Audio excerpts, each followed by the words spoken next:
መሌክና አያቷ ብቻ ቤት ውስጥ ብቻቸውን ተገናኙ። እናት አባት ሥራ ናቸው። ታናሽ ወንድሟ አልታሰበም። ታላቅ እህቷ በወቅቱ አልነበረችም። አያቷም ማንም አለመኖሩን ተገን አድርጎ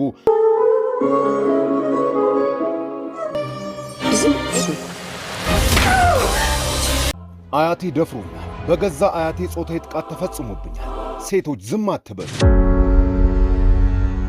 በአያቴ ብቻ አልነበረም፣ በአጎቴ በጎረቤታችን አሁንም በሥራ ባልደረቦቼ ጾታዊ ጥቃት ደርሶብኛል። ዶንት ኪፕ ሳይለንስ፣ ዝምታው ይበቃል። ሲሲስ ካልማ። መሌክ ዝምታዋን ሰበረች። የሷ ወጥቶ የደረሰባትን ነገር መናገር በመላው ቱርክ ቁጣ አንቀሰቀሰ። ተቃውሞዎችን፣ ሰላማዊ ሰልፎችን በየቦታው አቀጣጠለ። ጉዳዩ የሀገሪቱን መሪ አስጨነቀ።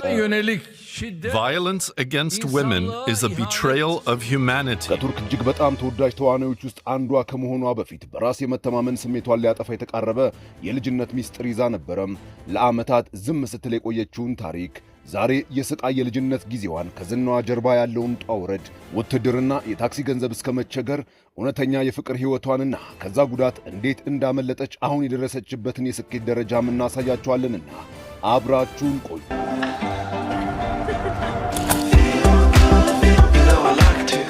ይህ የመንታ መንገድ ድራማ እንቁ በገዛ አያቷ እንዲሁም በቅርብ ሰዎቿ ጾታዊ ጥቃት የደረሰባት የመሌክ ካራቻ እውነተኛ እጅግ አሳዛኝ ሕይወት ነው።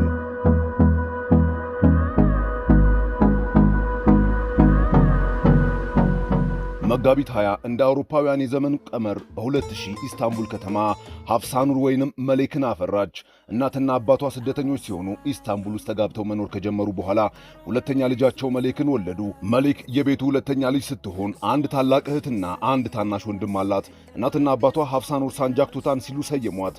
እንደ ስሟ ብርሃን የሆነችው መሌክ የልጅነት ሕይወቷ ግን ፍጹም ጨለማ ነበረ።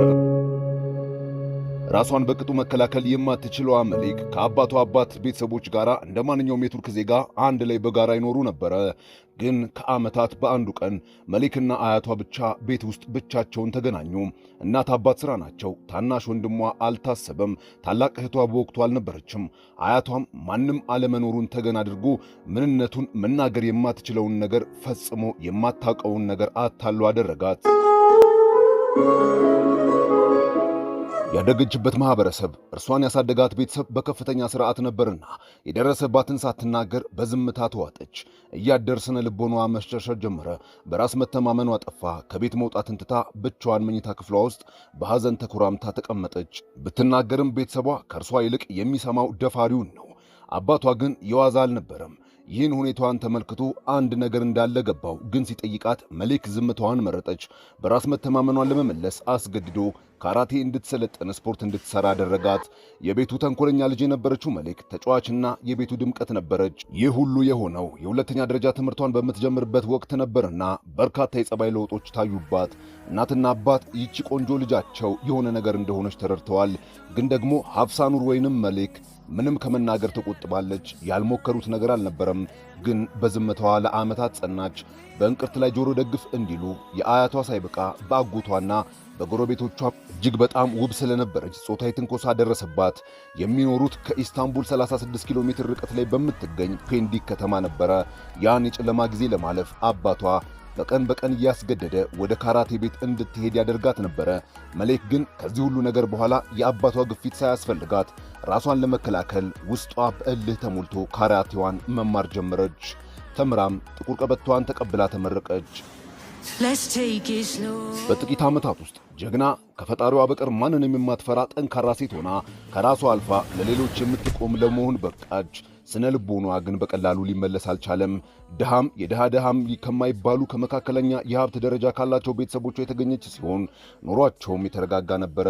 ውድ ተመልካቾች፣ መሌክ ታዋቂ ተዋናይት ለመሆን የነበራት ጉጉት ገና በለጋ ዕድሜዋ ነበረ።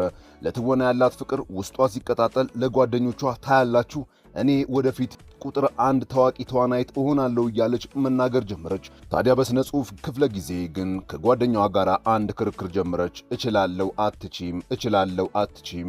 የኦርሃን ጋዜ አናቶሊያ ሁለተኛ ደረጃ ትምህርቷን እየተማረች በፊዚክስና ሂሳብ ነክ ነገሮች ላይ በጣም ጎበዝ ስለነበረች የውጊያ አውሮፕላን መሐንዲስ መሆን ትፈልግ ነበረ።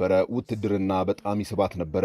ነገር ግን የሥነ ጽሑፍ አስተማሪዋን ኤሚን በሥነ ጽሑፍ ክፍለ ጊዜ ለማስደመምና ያንን ክርክር ለማሸነፍ የትምህርት ቤቱን የግል ቲያትር ቡድንም ለመቀላቀል በክፍል ውስጥ ከጓደኛዋ ጋር በተነሳ የእችላለሁ አትችይም ክርክር የትወና ችሎታዋን ለማረጋገጥ የእርሷ ተራ በደረሰ ጊዜ መድረኩ ላይ ወጥታ አንድ አሳዛኝ ታሪክ አንስታ እጅጉን ማልቀስ ጀመረች። መምህሯ በጣም ደንግጣ ይህን ችሎታዋን አድንቃ በትምህርት ቤቱ በሚሰራ አንድ ትልቅ ድራማ ላይ መረጠቻት። መሌክና ኪነ ጥበብ እዚህ ጋር ተዋሃዱ። 18 ዓመት ሲሞላት ከኢስታንቡል 36 ኪሎ ሜትር ርቃ ከምትገኘው ፔንዲክ ከተማ ኢስታንቡል የተመላለሰች በየቀኑ የተለያዩ በርካታ ተከታታይ ቴሌቪዥን ድራማዎች ላይ ለመስራት ኦዲሽን ወይንም የትወና ፈተና ለመፈተን ስትመላለስ የታክሲ ገንዘብ አልቆ በእግሯ በርካታ ኪሎ ሜትሮችን አቆራርጣ ህልሟን እውን ለማድረግ እየፈራች እየራባት እየቸረች መልፋት ጀመረች። ፈተናዎች ከብረት አጠነከሯት እንጂ ሊያጣምሟት እንኳን አልቻሉም። ቤተሰቧን ላለማስቸገር ዝምተኛዋ ቀጮ ህልሟን ተከተለች።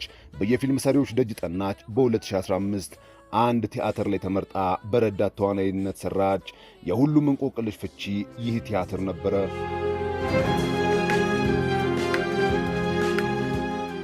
በዓመቱ አውቶቢስ የተሰኘ ቲያትር ደገመች። በመጀመሪያ ስራዋ የዓመቱ ምርጥ ተዋናይት፣ ምርጥ ረዳት ተዋናይትና ተመስጋኝ ምርጥ ተዋናይት በመባል ተሸለመች። Sancak tutan. Sevgili Hafsanur, bayıldım. Gidiyoruz. አሁን አይኖች ሁሉ እርሷ ላይ አተኮሩ። በርካታ ተከታታይ ቴሌቪዥን ድራማዎችን ሰሪዎች ወደ እርሷ መጉረፍ ጀመሩ። አሁን ጊዜው ቂጣ ሆኖ ተገልብጧል። እነርሱ ወደ እርሷ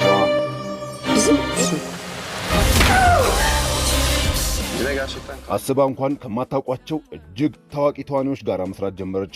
ከ2022 ጀምሮ ከቦራ እስከ ጁማሊ፣ ከአሊ እስከ ጉኒ፣ ከዘይነብ እስከ መንታ መንገድ ላይ እንደ መሌክ ካራቻ በመሆን ከቱርክ አልፋ በኢትዮጵያ እንዲሁም በመካከለኛው ምስራቅ ተወዳጅ ተዋናይት ሆነች።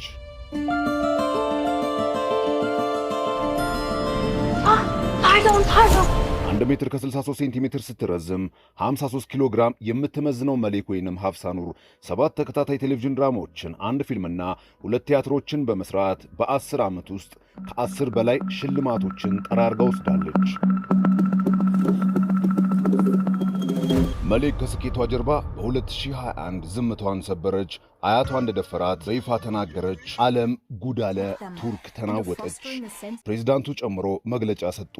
Physical or psychological violence must be punished as they deserve. መሌክ በመልእክቷም በሕፃናት ላይ የሚፈጸም በደልና ጥቃት ይቁም፣ ልጃገረዶች ዝም አትበሉ፣ በዚህ ጥቃት ሰለባ የሆኑ በእነርሱ ጥፋት ብቻ እንዳልሆነም ተጠያቂም ተወቃሽም እንዳልሆኑ አጽንኦት ሰጥታ ተናግራለች።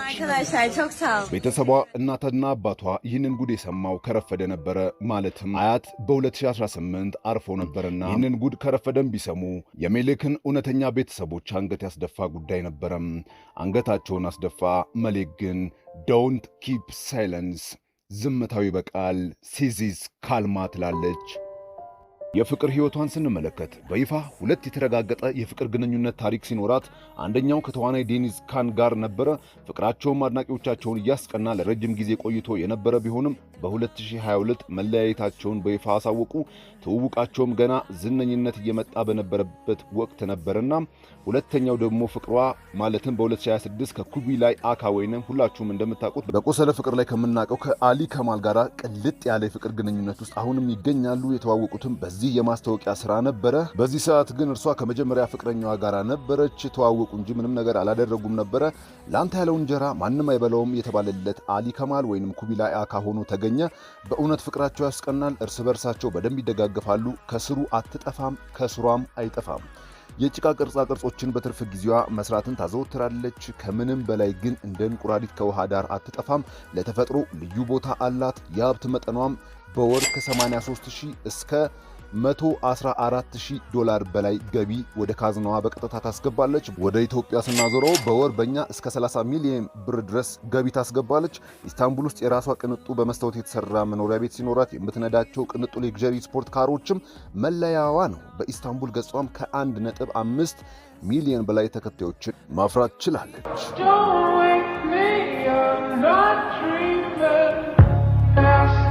በምታደርጋቸው ግብብዳ ጫማዎች ብዙዎችን አጀብ ያስባለች ይህች ውብ ጣሊያን ፓሪስ ፈረንሳይ ብዙ ጊዜ ለእረፍት ከሆነች እዛ ታሳልፋለች። ይህንን ቪዲዮ እስከሰራውበት ድረስም 26 ዓመቷ ነው፣ በ2026 ማለት ነው።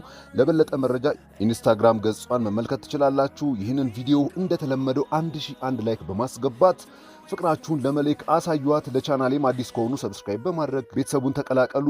100,000 ሰብስክራይበር አልፈናል። ለዚህም ከልብ እናመሰግናለን። ረጅም ጊዜ ጠፍተን ነበር፣ አሁን ግን ተመልሰናል። ቀጣይ የማን ይሰራ፣ በማን እንምጣ? ኮመንት ላይ ሐሳብ አስተያየቶቻችሁን አስቀምጡ። በቸር ቆዩ።